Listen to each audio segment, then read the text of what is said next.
పోయినా చర్చి దగ్గరికి వచ్చి మందిరంలో మావలి ప్రభువును ఆరాధించేవారు కాకపోయినా ఈ స్థలంలో మీటింగ్ పెట్టినందుకు మీరు మీ ఇళ్ళ దగ్గర కూర్చొని లేక చేరి వచ్చి దేవుని మాటలు వింటున్నారు కనుక ప్రభు నామమున మిమ్మల్ని అభినందిస్తున్నా. దేవుడు తప్పక మిమ్మల్ని దీవిస్తాడు. ఈ రాత్రి ఈ మాటలను మీరు శ్రద్ధగా, కొద్ది మాటలే, చాలా కొద్ది మాటలే శ్రద్ధగా మీరు ఆలకిస్తే చాలు. అర్థమైతే ఆఖరిలో తప్పక ప్రభువునందు విశ్వాసం ఉంచి ఆయన బిడలుగా తీర్చబడవలసిందని ప్రభు నామమున నేను మనవి చేస్తున్నా. చదవబడిన మాటలన్నీ కూడా మీకు అర్థమయ్యా అనుకుంటున్నాను. ఒక ఊరిలో జరిగిన ఒక సంఘటన. ఆ ఊరి పేరు నాయూను అనే గ్రామం. నాయూను అనే ఒక గ్రామం దగ్గర యేసుక్రీస్తు వారు వెళుతూ ఉండగా ఆ ఊరి వాకిటి దగ్గర, ఊరి వాకిలి దగ్గర జరిగిన ఒక అద్భుతము ఇక్కడ రాయబడి ఉంది. ఆ ఊరిలో ఒక విధవరాలు ఉండేది. ఆమెకు భర్త చనిపోయాడు, విధవరాలుగా జీవిస్తూ ఉంది. ఒకడే ఒక కుమారుడు కలిగి ఉండేవారు. ఆ ఒక్క కుమారుడు కూడా ఒకరోజు చనిపోయాడు. ఎంత వేదన ఉంటుందో ఆలోచన చేయండి. తల్లి ప్రేమ, తల్లి వేదన ఎంత గొప్పగా ఉంటుందో మనందరం ఎరిగిన వారమే. విధవరాలు ముందుగా భర్త లేడు, కానీ ఉన్న కుమారుడైన తనను చూసుకుంటాడని ఎంత ఆశపడిందో, కానీ ఆ కుమారుడు కూడా చనిపోవటం ఎంతో వేదన కలిగించాలి. చనిపోయిన వాడిని ఎంతకాలం పెట్టుకుంటాం ఇంట్లో? తీసుకుని వెళ్ళి భూస్థాపన చేయవలసిందే కదా, పాతి పెట్టవలసిందే. ఆ ఊరి జనులందరూ ఆమెతో ఉన్నారట. ఆ ఊరిలో ఉన్నవారు కూడా చాలా దయాపరులుగానే ఉన్నారు. ఆమె ఇంట్లో చచ్చిపోతే మనం ఎందుకు పోతాం అనుకోకుండా, బంధువులో లేదో మనకు తెలియదు, కానీ ఆ ఊరిలో ఉన్న అనేకులు కూడా ఆమె దగ్గరికి వచ్చారు. ఆమెను ఓదారుస్తున్నారు. అమ్మా, ఏడవద్దులేమ్మా, మేమున్నాంలే, భర్త లేకపోయినా కుమారుడు లేకపోయినా మేము చూసుకుంటాములేమ్మా అని ఎంతమంది అన్నారో ఏమో. ఆమె ఏడుపును ఆపటానికి ఎంతో ప్రయత్నం చేశారు, ఎంతో ఆలోచన చేశారు. ఆమె వెంట ఉన్నారు, ఏడుపు మానిపించడానికి ప్రయత్నం చేశారు. కానీ ప్రియులారా, ఆమె ఏడుపు ఆగలేదు. ఇక ఆఖరికి ఆ పిల్లవాడిని ఎత్తుకొని ఇక సమాధి చేయడానికి వెళ్ళిపోతూ ఉన్నారు. ఇక కొద్ది క్షణాల్లో ఆ పిల్లవాడిని పాతి పెడతారు. ఇంకెన్నడూ కనబడడు ఆ పిల్లవాడు. ఇలాగ తీసుకుని వెళుతూ ఉండగా అదే సమయానికి యేసు ప్రభు ఆ గ్రామానికి వచ్చాడు. యేసు ప్రభు ఆ గ్రామంలో ప్రవేశించాడు. ఆ లోపలికి వస్తుండగా ఊరి గవిని దగ్గరని ఈ సంగతి అర్థమైంది. ఒక వ్యక్తిని మోసుకొని వస్తున్నారు. ఆయన వెంట అనేక మంది ఉన్నారు. ఒక తల్లి మాత్రం ఏడ్చుకుంటూ ఆ పాడ వెంట వస్తోంది. ఇది చూసిన యేసు ప్రభు వారు దాటిపోలేదు. ఇది చూసిన యేసు ప్రభు వారు నాకెందుకులే అనుకోలేదు. యేసు దేవుడు ఎలాంటి వాడో ఈ రాత్రి వేళ కొన్ని సంగతులు జ్ఞాపకం చేస్తుండగా శ్రద్ధగా మీరు వినాలి. ఆ యేసు ఈ రాత్రి మీ దేవుడు కావాలన్నదే మా ప్రార్థన, మా ఆశ, మా ప్రయాస కూడా. ఈ రాత్రి గమనించాలి.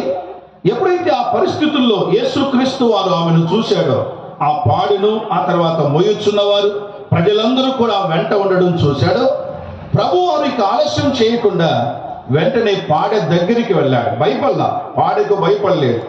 మరణించిన శవానికి భయపడలేదు ఆయన. పాడె దగ్గరికి వెళ్ళి పాడెను ముట్టి ఇలాగన్నాడు, చిన్నవాడా లే అన్నాడు. అంతే. వెంటనే ఆ పిల్లవాడు లేచి మాట్లాడసాగాడు. ఆ తర్వాత ఆ పిల్లవాడిని తల్లికి అప్పగించాడు అనే సంగతి రాయబడి ఉంది. ఇది ఖచ్చితంగా భూమి మీద ఈ నాయూన్ అనే గ్రామంలో జరిగిన సంఘటన. ఇది కట్టుకథ కాదు, ఊహించిన ఊహాకథ కాదు. ఇది అక్షరాల జరిగినటువంటి కార్యం. ఈ మాటను బట్టి ఆ గ్రామస్తులు ఏమర్థం చేసుకున్నారు, అసలు దేవుడు ఏం చేశాడు అనే సంగతులను ఈ రాత్రి తెలియచేస్తుండగా శ్రద్ధగా మీరు గమనించాలి. ప్రియులారా, యేసుక్రీస్తును గూర్చి చేరి వచ్చిన మీలో లేక ఈ గ్రామస్తుల్లో ఎలాంటి అవగాహన ఉందో నాకు తెలియదు. యేసు ప్రభు ఏమనుకుంటున్నారో తెలియదు. ఆయన దగ్గరికి ఎందుకు రాలేదో కూడా నాకు అర్థం కాలేదు. ఇంతకాలం నుండి ఇప్పుడే పౌలన్న ప్రారంభంలో చెప్పాడు, 40 ఏళ్ల క్రితమే ఇక్కడ మీటింగ్, ఇదే ఈ కట్ట దగ్గర మీటింగ్లు ఏర్పాటు చేసేవారని. అవును, చాలా ఏళ్ల నుండి ఈ జల్లాపురంలో సువార్తను ప్రకటిస్తూనే ఉన్నారు. సువార్త మీకు కొత్తదేం కాదు. యేసు దేవుని గూర్చిన వార్త మీకు కొత్తదేం కాదు. ఈరోజు మీకు తెలియని సంగతులు ఏదో నేను చెప్తానని నిలవట్లేదు, కానీ మీరు విన్నవే మరొకసారి గుర్తు చేసి ఈ రాత్రి ఆఖరిలో మిమ్మల్ని అడగబోతున్నా, ఎందుకు మీరు ప్రభు నమ్మలేదు అని. ఈ రాత్రి అయినా ప్రభువును సొంత రక్షకుడిగా అంగీకరించడం ఆశీర్వాదకరం. రండి, మొదటి నుంచి కొన్ని మాటలు చూస్తూ వద్దా, కొద్దిగా కొన్ని వివరాలు వింటూ మనం ముందుకు వెళదాం. యేసుక్రీస్తు ఈ లోకములో ఉన్న దినాల్లో ఆయన చూడండి, మొదటి వచ్చాడు 11వ వచనం చదువుతున్నాను. వెంటనే ఆయన నాయూనను ఒక గ్రామమునకు వెళ్ళుచుండగా, ఒక ఊరికి వెళ్ళుచుండగా ఆయన శిష్యులను, తర్వాత మాట చూడండి, బహు జన సమూహమును ఆయనతో కూడా వెళ్ళుచుండిరి అని చదువుతూ ఉన్నా. మొట్టమొదటి మాట ఇక్కడ చెప్తున్నాను, శ్రద్ధగా మీరు గమనించాలి. యేసుక్రీస్తు వారి లోకములో ఉన్న దినాల్లో ఆయన దగ్గరికి అందరూ వచ్చేవారు, బహుజన సమూహములు ఆయన వెంబడించేవారు అని మాట చూస్తాం. 5వ అధ్యాయంలో కూడా మీరు చూడవచ్చు, 15వ వచనంలో ఇలాగ రాయబడి ఉంది. 5వ అధ్యాయం, అదే లూకా సువార్త 15వ వచనంలో రాయబడిన మాట చూడండి. 5వ అధ్యాయం, ఆయన గూర్చిన సమాచారం వారికి ఎక్కువగా వ్యాపించెను.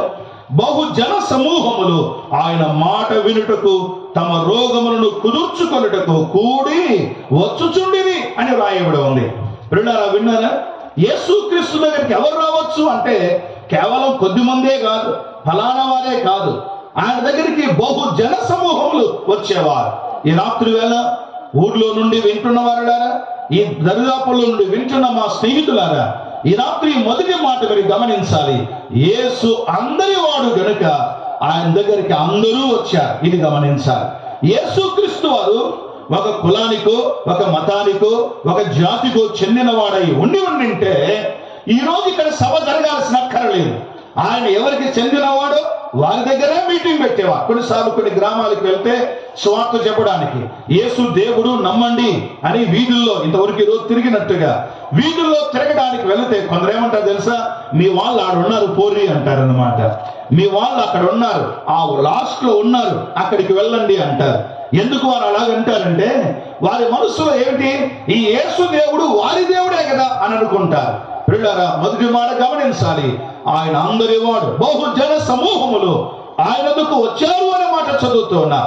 ఆయన అందరి వాడు అనే సంగతిని గమనించాలి. ఇది అర్థం కాని వాడు ఏమేమో మాట్లాడుతూ ఉంటారు. ఏమండి, ఆయన తక్కువ వారి దేవుడు అనే వాళ్ళు ఉన్నారు, ఆయన ఫలానా వారి దేవుడు అనే వాళ్ళు ఉన్నారు. ఈ రాత్రి వేళ ఈ సంగతిని గమనించవలసిందిగా మనవి చేస్తున్నారు. రండి, ఇలాగ ప్రభు జన సమూహము తనతో పాటు ఉండగా ఆ గ్రామం లోపలికి ప్రవేశించాడు. ఎప్పుడైతే ఆ పరిస్థితి చూశాడో ప్రభు చేసిన పని చూడండి. 12వ వచనం గమనిద్దాం. 12వ వచనం ఇలాగ రాయబడి ఉంది చూడండి. ఆయన ఊరి గవని వద్దకు వచ్చినప్పుడు చనిపోయిన ఒకడు వెలుపలికి మోసుకొని పోబడుచుండెను. అతని తల్లికి అతడు ఒక్కడే కుమారుడు, ఆమె విధవరాలు. ఆ ఊరి జనులు ఆమెతో కూడా ఉండిరి. 13వ వచనం, ప్రభు ఆమెను చూచి కనికరపడి, ప్రభు ఆమెను చూచి ఆమె యందు కనికరపడి ఏమన్నాడు చూడండి, ఏడవద్దని ఆమెతో చెప్పి దగ్గరికి వచ్చి పాడిన ముట్టగా మోయుచున్న వారు నిలిచిరి. రెండవ మాట మీరు గమనించాలి. ఈ చదవబడిన లేక జరిగిన ఈ సంఘటన నుండి కొన్ని మాటలు గుర్తు చేస్తున్నాను. ఒకటవదిగా ఆయన అందరి వాడు అనే సంగతి మర్చిపోవద్దండి. రెండవది, ఆయన కనికరపడే దేవుడు అండి. యేసు ఎవరనుకుంటున్నారు?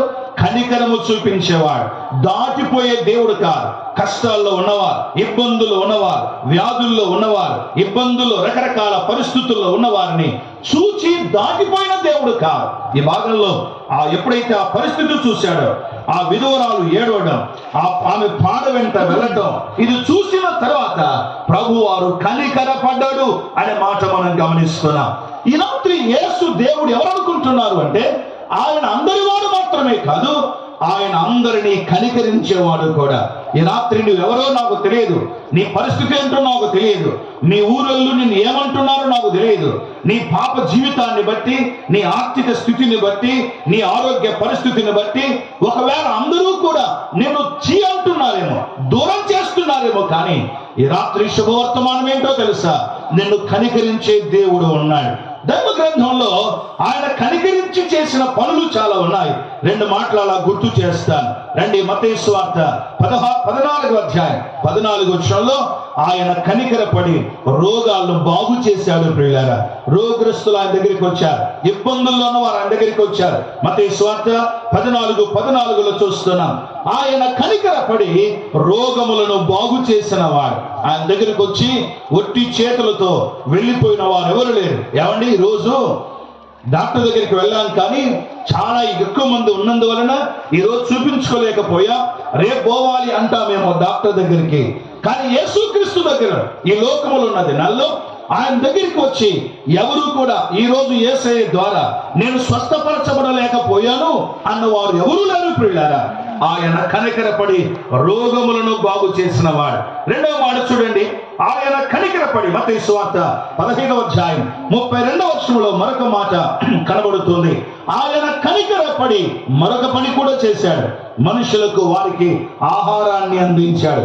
3 దినాల నుండి దేవుని మాటలు వింటున్నారు, ఆహారం లేదు వారి దగ్గర. శిష్యులు అన్నారు, ప్రజలు పంపించి వారు ఆహారం కొనుక్కోవడానికి పంపిద్దామన్నారు. అప్పుడు ప్రభు అన్నాడు, అలాగూ కాదండి, మనమే వారికి ఆహారం పెట్టాలి అన్నాడు. ప్రియులారా, కనికరపడి ఆహారం పెట్టిన వాడు అనే సంగతిని మీరు గమనించాలి.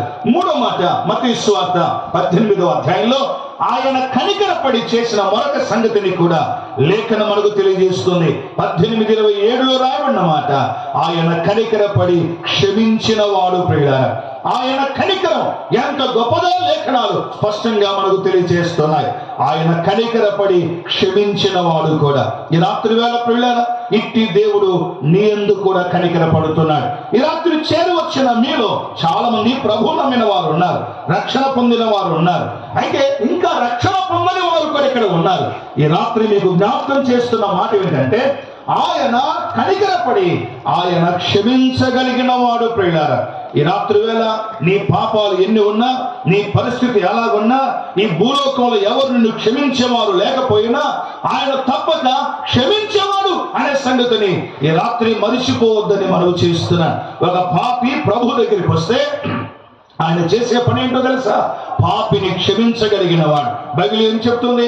యోహాను మొదటి పత్రిక 1:9 ఈ విధంగా రాయబడి ఉంది.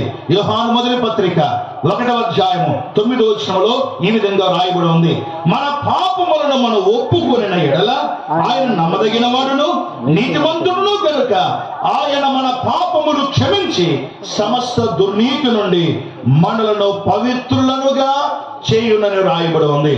ప్రియ స్నేహితులారా, ఈ రాత్రి వేళ ఈ మాట మీరు అర్థం చేసుకోవాలి. కనికరం గల దేవుడు పాప మానవుడు తన దగ్గరికి వస్తే శిక్షించాలి. వాస్తవంగా దేవుడు పాపాన్ని శిక్షించాలి. కానీ కనికరము గల దేవుడు గనక పాపులు తన దగ్గరికి వచ్చినప్పుడు వారి పాపాలను క్షమించి వేశాడు అనే సంగతిని గమనించండి. ఈ జల్లాపురంలో ముఖ్యంగా ఈ కూడలి ఈ ప్రాంతంలో ఉన్న స్నేహితులారా, మేము ఒక మాట అడుగుతున్నా, మీరు పాపులా కాదా? ముందు మీ మాటకు జవాబు చెప్పండి. పాపులే కదా. లోకంలో ఎవరైనా పాపులే. బైబిల్ చెప్తుంది, ఏ భేదము లేదు, అందరూ పాపం చేశారు అని రాయబడి ఉంది. అందరూ పాపులమై ఉండగా మనల్ని కనికరించి క్షమించగలిగిన వాడు ఏకైక దేవుడు ఎవరో తెలుసా? కేవలం ప్రభు అయిన యేసుక్రీస్తు వారు. నా పాపాలు క్షమించబడకపోతే ఏంటి అంటావా? బైబిల్ చెప్తుంది, పాపాలు క్షమించబడకపోతే పాపం వలన వచ్చు జీతం మరణం. ఏంటండి మరణం అంటే? మరణం అంటే ఏమనుకుంటున్నా? ఏమంటే మామూలు మరణం అనుకుంటున్నారా? కాదు, అది రెండవ మరణం. ఈ ప్రాంతంలో ఉన్న ప్రజలారా, చేరవచ్చి మాటలు వింటున్న స్నేహితులారా, వినండి జాగ్రత్తగా. నువ్వు ఇంకా పాపములు బ్రతుకుతూ ఉంటే, పాప జీవితంలో సాగుతూ ఉంటే వెళ్ళేది నిత్య నరకాగ్ని గుండం. అక్కడ అగ్ని ఆరదు, పురుగు సావదు. పిరికివారు, వినాలి బాగా, పిరికివారు, అవిశ్వాసులు, అసఖ్యులు, నరహంతకులు, వ్యభిచారులు, మాంత్రికులు, విగ్రహారాధికులు, అబద్ధికులు అందరూ కూడా అగ్ని గంధకములతో మండే గుండములు పాలు పొందుతారు. ఏంది బాబు ఇటు చెప్తావు? మేము నరకం పోతామంటావా అంటారు. ఖచ్చితంగా పోతారు, అంతే. ఈ మాటలు వింటున్న మీరు, ఈ మాటలు వింటున్న ప్రజల్లో ఎవరైతే పాపులుగా బ్రతుకుతున్నారో, ప్రియులారా జాగ్రత్త.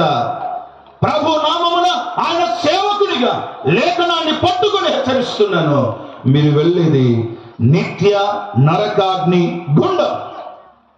ఈ రాత్రి శుభవర్తమానం ఏంటో తెలుసా? మీ పాపములను క్షమించి శుద్ధి చేయగలిగిన వాడు ఒకే ఒకడు ఈ ప్రపంచంలో, ఆయనే ప్రభు అయిన యేసుక్రీస్తు వారు. చక్కని పాట తమ్ముడు పాడాడు ఆఖరలో.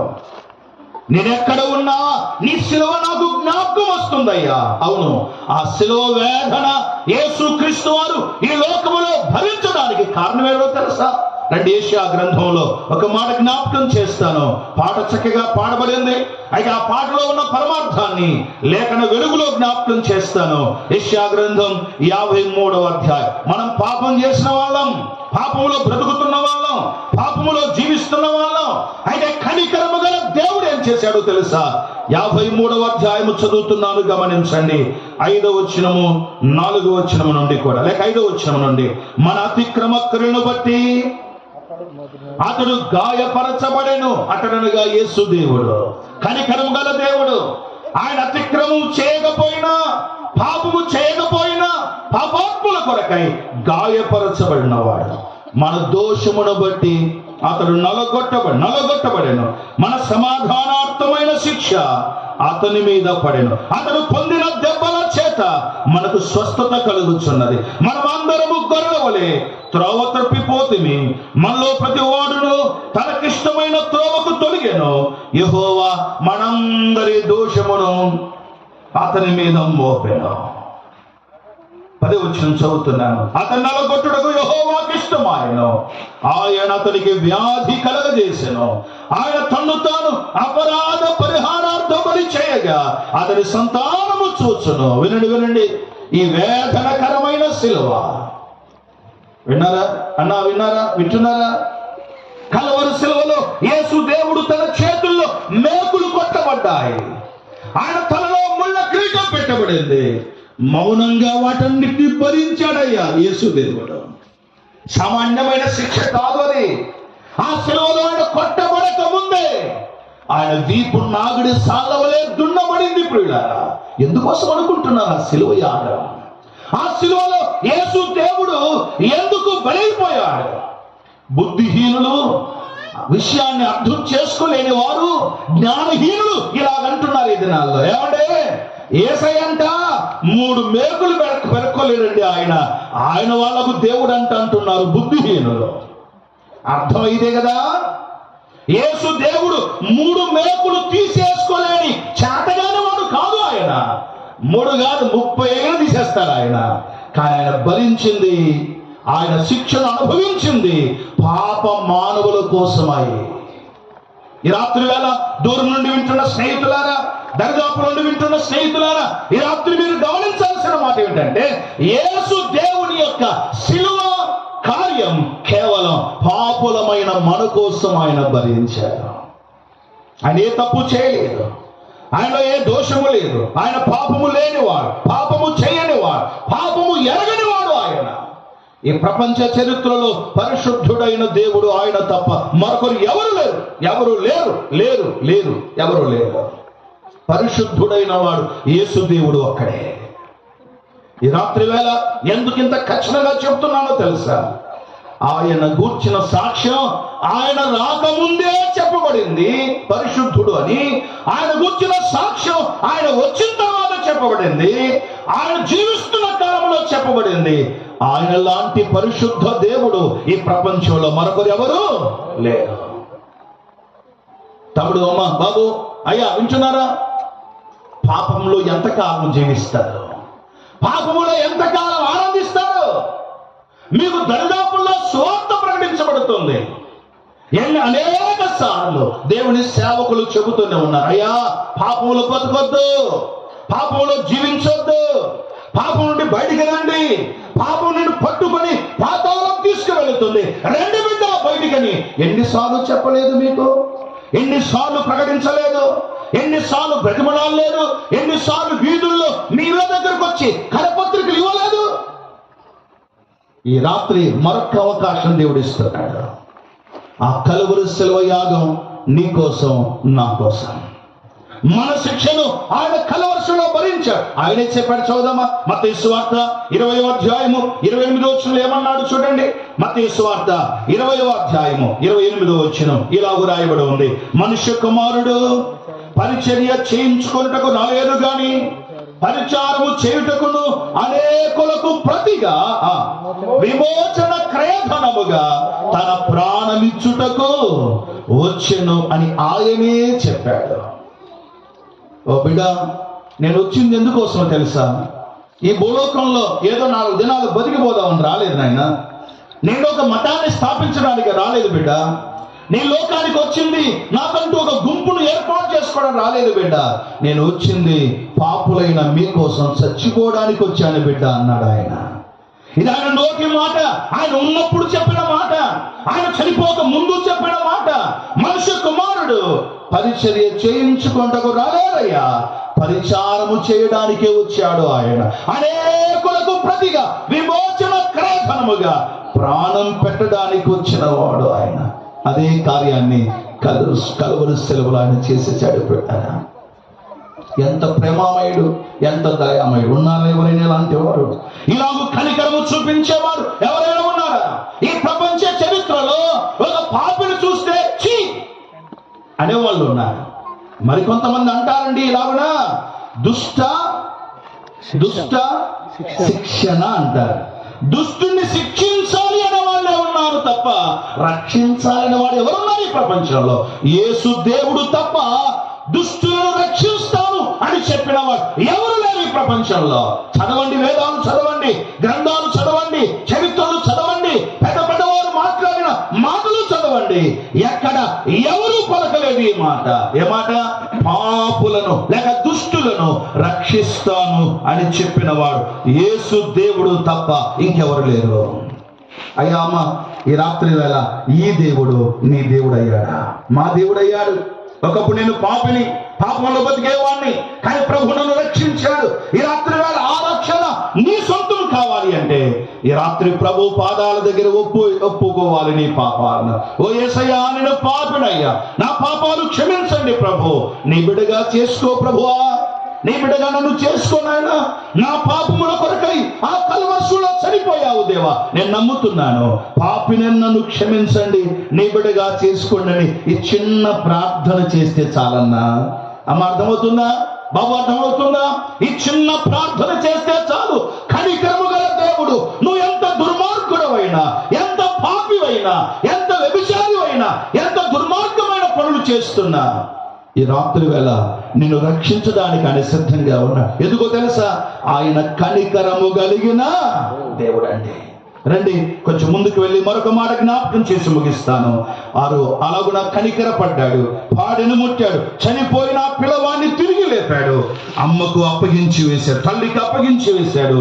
ఆ తర్వాత చూడండి, రండి 16వ వచనంలో ఇది జరిగిన తర్వాత, ఆ కార్యము జరిగిన తర్వాత ఏముందో చూడండి. 16వ వచనం చదువుకుందాం. 16వ వచనం, అందరూ భయాక్రాంతులై మనలో గొప్ప ప్రవక్త బయలుదేరి ఉన్నాడని దేవుడు తన ప్రజలకు దర్శనమును అనుగ్రహించి ఉన్నాడని దేవుణ్ణి మహిమపరిచిరి. ఆ ఊరి వారికి అర్థమైన సంగతి ఏంటో తెలుసా? జాగ్రత్తగా గమనించండి. అర్థమవుతుందా? మొదటి నుంచి మనం వింటూ ఉన్నా. ఒకటి, యేసు దేవుడు ఎవరు చెప్పండి? ఆయన అందరి బహుజన సమూహములు యేసును వెంబడించాయంటే ఒక కులం కాదు, ఒక మతం కాదు, ఒక జాతి కాదు, అందరూ వెంబడించారు. ఆయన అందరి వాడు. మన ధ్యానం గమనించారు. రెండవ, ఆయన కనికరము గలవాడు. మామూలుగా అయితే ఆ తల్లిని చూస్తే ఎవరికైనా ఏడుపు వస్తుంది. ఎందుకో తెలుసా? ఉన్న ఒక్క పిల్లవాడు చనిపోయాడు. మామూలే అనుకుంటున్నామా? అయితే యేసు కనికరం మనం చూపించే కనికరాంతి కాదు. ఆ ఊరిలో కనికర పడ్డారు, అమ్మ ఏడవద్దన్నారు. దగ్గరికి వెళ్ళి మరి కొంతమంది స్త్రీలు ఆవిడ పట్టుకొని అమ్మ ఏడవద్దమ్మని కన్నీళ్లు కూడా తుడిచి ఉండవచ్చు. కానీ యేసు కనికరం వేరు కదా. ఆయన కనికరపడి చనిపోయిన కుమారుణ్ణి సజీవుడుగా అప్పగించాడు, లేపి అప్పగించాడు. ఆయన కనికరమే వేరు. మనం చూసే 3 విషయాల్లో కనికరం కలిగి. మూడో మాట, ఇది జరిగిన తర్వాత ఆ ఊరి వారికి ఒకటి అర్థమైంది, ఈ యేసు ఎవరు? దేవుడు అని అర్థమైందండి. ఈయన దేవుడు అనే సంగతి వారికి అర్థమైపోయింది. అందుకే ఏమంటున్నారు చూసారా, మనలో గొప్ప ప్రవక్త బయలుదేరి ఉన్నారని. ఆ తర్వాత రాయమని మార్చుడండి, దేవుడు తన ప్రజలకు దర్శనమును అనుగ్రహించి ఉన్నాడని అర్థం చేసుకున్నారు. ఈ రాత్రి వేళ ప్రియులారా, నేను ముగిస్తున్నాను. యేసు దేవుడని మీకు అర్థమైందా? అర్థమైతే ఆయన ఏ దేవుడు అనుకుంటున్నారు? అందరిలాంటి వాడు అనుకుంటున్నారా? నో, ఆయన అందరిలాంటి వాడు కాదు. ఇక్కడ కూడా 3 మాటలు చెప్తున్నాను, వినండి. దేవుని పిల్లలు కూడా ఈ మాటలు మనసులో పెట్టుకుందాం. ఆయన అందరి వాడైతే నాకు వద్దు యేసు దేవుడు. అందరి వాడైతే ఎందుకండి? ఆయన అందరిలాంటి వాడైతే నాకు అక్కర్లేదు. ఆయన అందరిలాంటి వాడు కాదు, ఆయనలో ఉన్న ప్రత్యేకత గొప్పది. అదే గమనించాలి జల్లాపురం గ్రామస్తులు. రాత్రి వేళ చదువుకున్న వాళ్ళు ఉన్నారు, పెద్ద పెద్ద నాయకులు ఉన్నారు, మంచి విద్యావేత్తలు ఉన్నారు, ఉద్యోగస్తులు ఉన్నారు, జ్ఞానం కలిగిన వారు ఉన్నారు. ఈ జల్లాపురం గ్రామం ఇది చిన్న గ్రామం కాదు. నాకు తెలుసు, ఈ గ్రామం చాలా గొప్ప గ్రామమే. గొప్పవారులారా, పెద్దవారులారా, జ్ఞానవంతులారా, వినండి. రాత్రి వేళ యేసు దేవుడు అందరి వాడే గాని అందరిలాంటి దేవుడు మాత్రం కాదు. ఆయన ఎవరో తెలుసా? ఆ గ్రామస్తులకు అర్థం, ఈయన దేవుడు అని అర్థం చేసుకున్నారు. ఈ దేవుని గురించి 3 మాటలు జ్ఞాపకం చేద్దాం. నంబర్ 1, మొదటి మాట, ఈ దేవుడు ఎవరు అంటే లేఖనం స్పష్టంగా చెబుతుంది. ఆదికాండ గ్రంథం 24:4 కానీ, అలాగే ఆదికాండ గ్రంథం 1:1 కానీ, నెహెమ్యా గ్రంథం 5వ అధ్యాయం 9వ వచనంలో 10వ వచనంలో కానీ రాయబడిన మాట, ఈయన భూమి ఆకాశముల దేవుడు. వినండి, ఈ దేవుడు ఎవరో తెలుసా? భూమి ఆకాశముల దేవుడు. భూమికి ఆకాశములకు దేవుడై ఉన్నవాడు. అంటే దాని అర్థం ఏంటో తెలుసా? సృష్టికర్త అయిన దేవుడు. ఈ రాత్రి ప్రభు నామమున మనవి చేస్తున్నాను. ప్రియులారా, మనం నమ్మిన దేవుడు ఎంత గొప్ప దేవుడో తెలుసా? ఈ రాత్రి వేళ జల్లాపురం గ్రామస్తులారా, ఈ చుట్టూ గృహాల్లో ఉన్న పెద్దలారా, నమ్మన్నయ్యా యేసయ్యను అంటున్నా. ఎవరు నమ్మమంటున్నా? అందరిలాంటి వాడు కాదు ఈయన. సర్వ సృష్టిని మాట చేత కలిగించిన వాడు ఆయన. భూమి ఆకాశముల దేవుడై ఉన్న ఈ యేసు దేవుణ్ణి నమ్మమని కోరుతున్నాం. ప్రభు నామమున మనవి చేస్తున్నాను. ఆయనలో ఉన్న ప్రత్యేకత అర్థమైందా? ఆయన భూమి ఆకాశముల దేవుడు. 2వ మాట చూద్దాం. మాత్రమే కాదు, తీతు పత్రిక 2వ అధ్యాయం 13వ వచనంలో మరొక మాట కూడా మీరు గమనించవచ్చు. తీతు పత్రిక 2:13లో రాయబడిన మాట, ఆయన మహాదేవుడు. ఆయన మహాదేవుడు. ప్రియులారా, యేసు క్రీస్తును గురించిన వార్త ఈ రాత్రి వేళ ఈ స్థలంలో ప్రకటించబడుతుంది. ఆయన నమ్మమని కోరుతూ ఉన్నాం. ఆయన నమ్మితే వచ్చే దీవెన లాంటిదో కూడా తర్వాత ఆఖరిలో జ్ఞాపకం చేస్తున్నాను. గమనించండి. 1, ఆయన భూమి ఆకాశముల దేవుడు. 2, ఆయన మహాదేవుడు. ఆయన మహాదేవుడు. చెప్పండి. 1, నంబర్ 1 మొదటి మాట చెప్పండి అందరూ. ఆయన ఎవరు? భూమి ఆకాశముల దేవుడు. అందరూ చెప్పండి. భూమి ఆకాశముల దేవుడు. 2వ మాట, ఆయన మహాదేవుడు. అందరూ చెప్పండి. అందరూ చెప్పాలి. ఆయన ఎవరు? మహాదేవుడు. ఆ మహాదేవుడు మనకు రక్షకుడుగా దిగి వచ్చాడు. చదవండి తీతు పత్రిక 2:13 చదవండి. తీతు పత్రిక 2:13లో రాయబడిన మాట, ఆయన మహాదేవుడే. కానీ ఆ మహాదేవుడు ఏమయ్యాడు చూసారా? రండి, తీతు పత్రిక 2:13లో రాయబడిన మాట, ఆ మహాదేవుడు మనకు రక్షకుడుగా ఈ భూలోకానికి దిగి వచ్చాడు. ప్రభు నామమున మనవి చేస్తున్నాను. మాట చదువుదాము, చదవండి.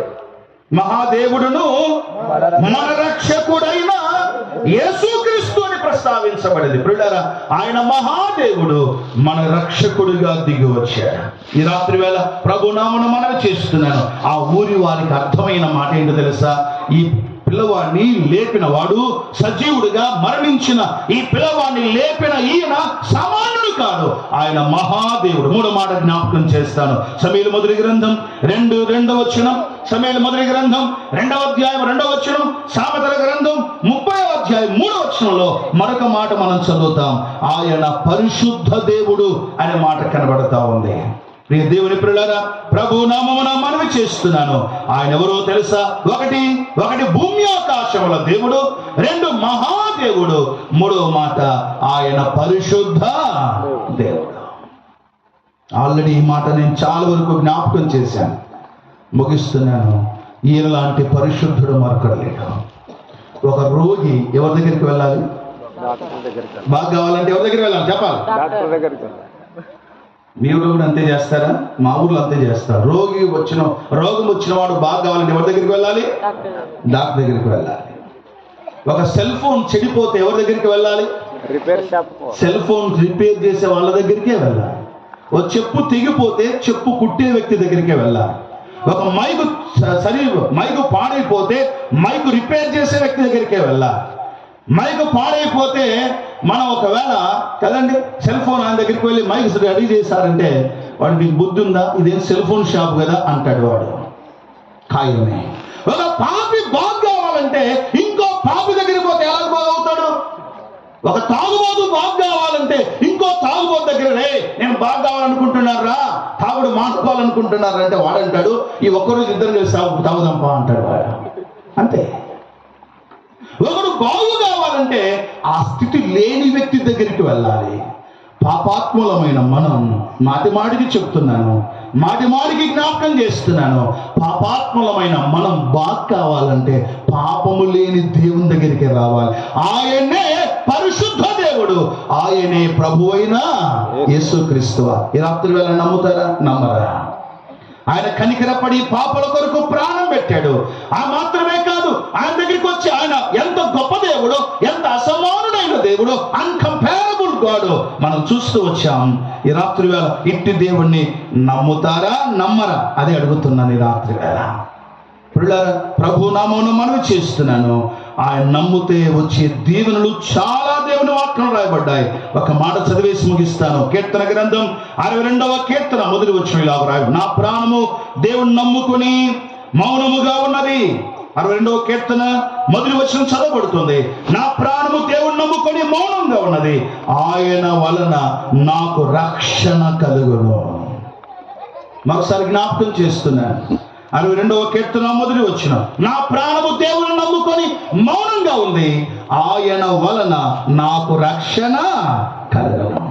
తమ్ముడు చెల్లి అమ్మ బాబు, ఈ మాటలు వింటున్న స్నేహితులారా, యవనస్తులారా, ముఖ్యంగా ఈ దరిదాపులో కూర్చున్న పెద్దవారులారా, యవనస్తులారా, వినండి జాగ్రత్తగా. ఈ దేవుణ్ణి ఈ రాత్రి నువ్వు నమ్ముకుంటావా? మేము నమ్ముకుని ఏం పాడగారా? నమ్ముకున్న వాళ్ళు ఎవరైనా పాడేగారా? నమ్ముకున్న వారు ఎవరైనా చెడిపోయారా? నమ్ముకున్న వారు ఎవరైనా పోగొట్టుకున్నారా?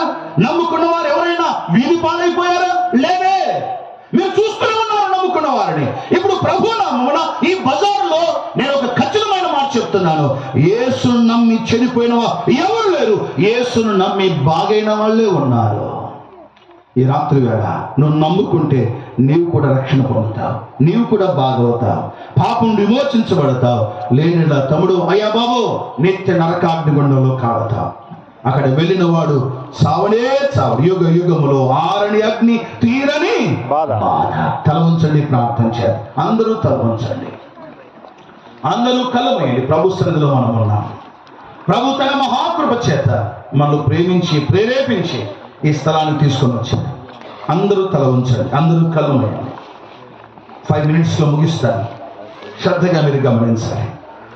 ఈ రాత్రి వేళ దేవుని మాటలు ఇంతవరకు మీరు విన్నారు. ఆయన గూర్చిన సంగతులు ఈ చిన్న పారాగ్రాఫ్లో జ్ఞాపకం చేశాను. ఒకటి, ఆయన అందరి వాడు కాబట్టి యేసు నాకు వద్దని ఎవరు అనకూడదు, ఆయన అందరి వాడు. రెండవది, ఆయన కనికరించేవాడు.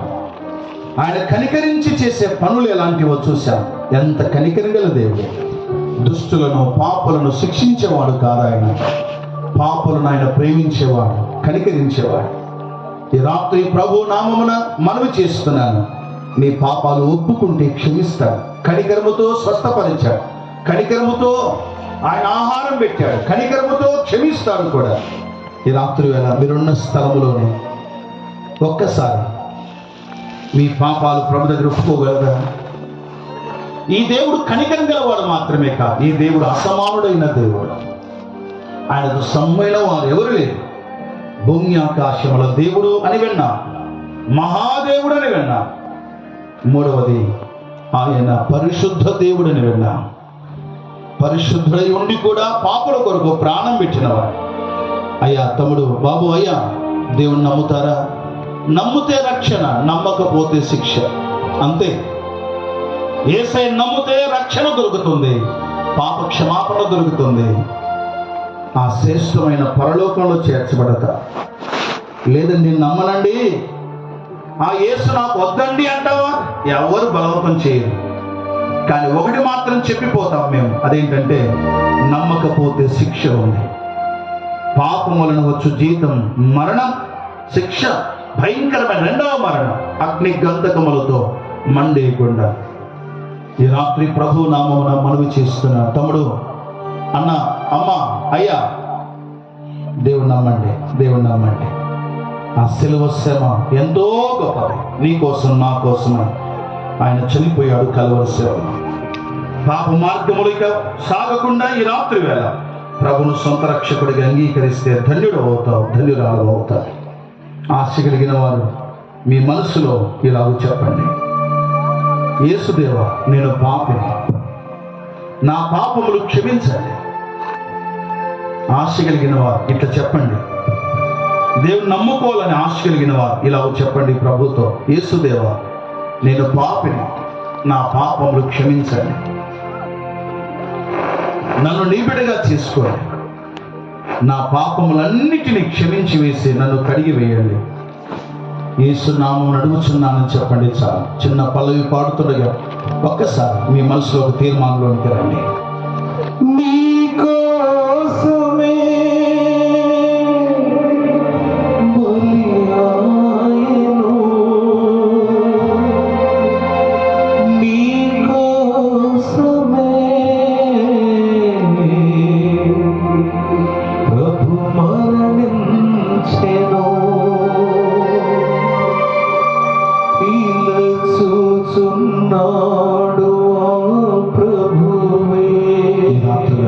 ఆలోచించండి.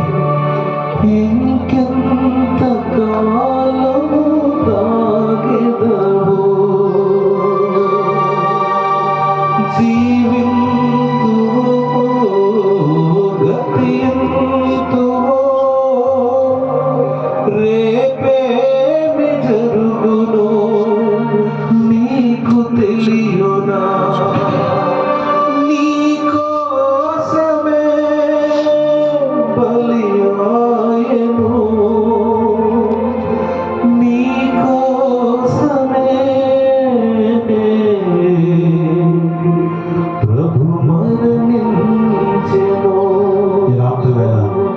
నీకోసమే ఆయన చేసిన శిలువ యాగమును కాదని వెళ్ళవద్దు, త్రోసిపుచ్చి వెళ్ళవద్దు. అంగీకరించండి, ప్రభువు నమ్మండి. ఎవరైనా సరే, అవునండి ప్రభు నేను నమ్ముతాను, నాకు అర్థమైంది అని ఆశ కలిగిన వారు ఉంటే దయచేసి మీరున్న స్థలములోని మీ ఆశ గుర్తుగా ఒకసారి మీ కుడి చేతి చూపించాలి. నేను ప్రభు నమ్ముకుంటా, ఆ దేవుడు నాకు కావాలి, ఆ దేవుని యందు నేను విశ్వాసం ఉంచి ఆయన బిడ్డగా జీవిస్తాను, ఆ దేవుని నమ్ముకుంటానని ఆశ కలిగిన వారు కనబడినట్టుగా మీ చేతి చూపించండి. మీకోసం ప్రార్థన చేస్తాను. దయచేసి అమ్మ దేవుని దీవించునుగాక, సహోదరి దేవుని ఆస్వాదించునుగాక, అమ్మ దేవుని దీవించునుగాక. ఇంకెవరైనా ఉన్నారా? దయచేసి అమ్మ దేవుని ఆస్వాదించునుగాక ఛేదించండి. ఇంకెవరైనా ఉన్నారా? ప్రభు నామమున దూరంలో ఉన్నవారు దయచేసి కనబడినట్టుగా మీ చేతి చూపించవలసిందిగా మనవి చేస్తున్నారు. ఇంకెవరైనా ఉన్నారా? దేవుని నమ్ముకుంటే వచ్చే మేలేంటో మనం విన్నా, రక్షణ దొరుకుతుంది అన్నా. రక్షణ వద్దన్నా, పాపక్షమాపణ వద్దా? ఆయన నమ్ముకోమని ఎందుకు బ్రతిమలాడుతున్నామంటే చచ్చిపోతే నరకం పోతారు కనుక ఆ నరకం తప్పించుకోవడానికి ఆశ కలిగి ప్రభు నమ్ముకోమని వేడుకుంటూ ఉన్నా. ఇంకెవరైనా ఉన్నారు? నేను ప్రభు నమ్ముకుంటానని ఆశ కలిగిన వారు దయచేసి నాకు కనబడినట్టుగా మీ చేతి చూపించవలసిందిగా ప్రేమతో మనవి చేస్తున్నా, ప్రార్థన చేయబోతున్నాను. ఇంకెవరైనా ఉన్నారు? మరొక్కసారి ప్రభు నామం అడుగుతున్నా. ఈ రాత్రి దేవుని గురించిన మాటలు నీకు అర్థమైతే ఇంకా ఆలస్యం చేయవద్దు తమ్ముడు, అయ్యి ఆలస్యం చేయవద్దు. కనున్నట్టుగా దయచేసి మీ చేతి చూపించండి. ప్రార్థన చేసి ముగిస్తాను. ప్రార్థన ప్రార్థన చేతిన వారిని బట్టి ప్రభును స్తుతిస్తున్నాను. దయచేసి అమ్మ దేవుని దీవించునుగాక, ఛేదించిన తల్లి. ఇంకెవరున్నారు? ప్రార్థన చేయవచ్చు. ప్రభువు నమ్ముకొని ఆయన బిడ్డగా తీర్చబడడానికి ఆశ కలిగిన వారు ఉంటే దయచేసి చేయెత్తినా ఎత్తకపోయినా ఒక్కసారి చేయెత్తిన వారు కొంచెం ముందుకు ఈ స్థలంలో, ఖాళీ స్థలంలో కూర్చోగలిగితే మంచిది. దయచేసి ముందుకు రావాల్సిందిగా మనవి చేస్తున్నాను. దయచేసి చేయెత్తినటువంటి వారు దయచేసి ముందుకు రండి. ఈ ఖాళీ స్థలంలో కూర్చోవలసిందిగా ప్రేమతో మనవి చేస్తున్నాను. అలాగే ఆయా స్థలాల్లో ఉండి చేయెత్తిన వారు కూడా దయచేసి ఎవరు అడ్డు చూడవారు, అందరూ తల ఉంచారు. ఎవరు ముందుకు వచ్చేది మీకు అక్కర్లేదు. సంపూర్ణంగా ఆయన బిడ్డగా తీర్చబడడానికి ఆశ కలిగిన వారు తప్పక ముందుకు రండి. ఈ ఖాళీ స్థలంలో కూర్చోవలసిందిగా ప్రేమతో మనవి చేస్తున్నారు. తల్లి ముందుకు రానన్న, ప్లీజ్ కమ్. దయచేసి ముందుకు రండి. అలాగే చేయెత్తిన వారు ఇంకెవరైనా దూరంలో ఉన్నట్లయితే కూడా దయచేసి తప్పక ముందుకు రావాల్సిందిగా ప్రేమతో మనవి చేస్తున్నారు. ఒకవేళ మీరు రావడానికి భయపడుతున్నారేమో, మీటింగ్ అయిన తర్వాత అయినా సరే ముందుకు వచ్చిన వారితో నేను మాట్లాడుతాను. నేనే ప్రత్యేకంగా వారికి 2 మాటలు చెప్పి వారి కోసం ప్రత్యేకంగా దేవుని సేవకులుగా మేము ప్రార్థన చేస్తాను. కాబట్టి తర్వాత అయినా సరే మీరు ముందుకు వచ్చే వారితో పాటు మాతో ఈ యొక్క ప్రార్థనలో పాలు పొందవలసిందిగా ప్రేమతో మనం ప్రార్థన చేద్దాం.